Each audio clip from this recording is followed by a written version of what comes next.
എന്താ ഇത്? എന്താ നിനക്ക് എന്ത് പറ്റി? പറയൂ സന്ധി. അവള് പറയും മുന്നേ അവിടെ ചൊവ്വാദോഷം പറഞ്ഞു മോളെ. നല്ല ആള് നോക്കി കല്യാണം നടത്തി. നല്ല ആളാണോന്ന് നോക്കിയില്ല.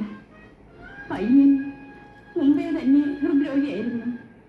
ആരും ഒന്നും പറയാതെ മറച്ചു വെച്ച് നടത്തി മോളെ.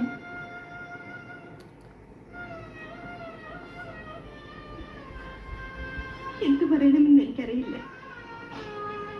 തന്നോട് ചോദിക്കാൻ ആരും ഇല്ലെന്ന് ദൈവം വളരെ പേരോട് ഇങ്ങനെ ചെയ്യുന്നുണ്ട്. നിന്റെ കല്യാണം നടന്നാലേ എന്റെ കല്യാണം നടക്കുമെന്ന് രാജൻ പറഞ്ഞിരുന്നു. ഞങ്ങളുടെ കല്യാണം നടക്കാൻ വേണ്ടിയാണോ ഏറ്റെടുക്കപ്പെട്ടിരുന്ന് നടത്തിയത്?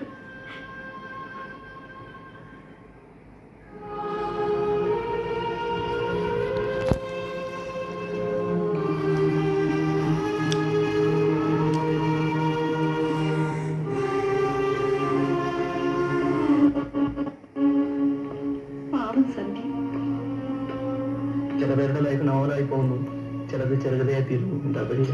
എന്റെ പ്രായമാണ് അവൾക്ക്. അവളുടെ ഭർത്താവ് അവൾക്ക് ഈ ഗതി വരുത്തരുതായിരുന്നു. അറിവായിരുന്നു. ഏതോ വലിയൊരു നുണ പറഞ്ഞ കല്യാണം നടത്തിയതാവും. ആ മനുഷ്യനെങ്കിലും ഒരു പെണ്ണിന്റെ ജീവിതം പാഴായി പോകുമെന്ന് അറിയാൻ വയ്യാതെ വരുമോ? ചിന്തിച്ചിരിക്കും. ആരെയോ എന്തോ ഭയന്ന് മിണ്ടാതിരുന്നാവും. ആരെ ഭയപ്പെടണം? എന്തിനു ഭയപ്പെടണം? മനസ്സാക്ഷി മാത്രമല്ലേ ഭയപ്പെടൂ. പെണ്ണ് വീക്ക്നെസ് സെക്സ് ആയതുകൊണ്ടാണ് ആണ് തന്റെ വീക്ക്നെസ് അറിയിക്കാതെ പെണ്ണിന്റെ ലൈഫ് ഇട്ട് കളിക്കുന്നത്. Okay, take it easy. Come on.